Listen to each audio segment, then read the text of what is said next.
মার্কিন president Donald Trump পেন্টাগনকে পারমাণবিক অস্ত্র পরীক্ষা পুনরায় শুরু করার অনুমোদন দেওয়ায় আন্তর্জাতিক অঙ্গনে তীব্র উদ্বেগ সৃষ্টি হয়েছে। ৩৩ বছর বন্ধ থাকার পর এই পদক্ষেপ বিশ্ব স্থিতিশীলতার জন্য ঝুঁকিপূর্ণ বলে মনে করছেন অনেক পরাশক্তি।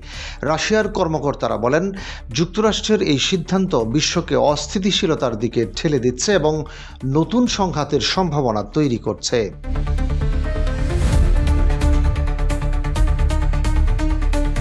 অন্যদিকে রাশিয়ার পার্লামেন্টের প্রতিরক্ষা কমিটির প্রধান এটিকে বিপজ্জনক উস্কানি হিসেবে আখ্যায়িত করেছেন।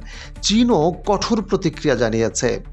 পররাষ্ট্র মন্ত্রণালয়ের মুখপাত্র বলেন, যুক্তরাষ্ট্রকে পারমাণবিক পরীক্ষা স্থগিত রাখার আন্তর্জাতিক অঙ্গীকার মেনে চলা উচিত, নইলে বৈশ্বিক কৌশলগত ভারসাম্য নষ্ট হবে।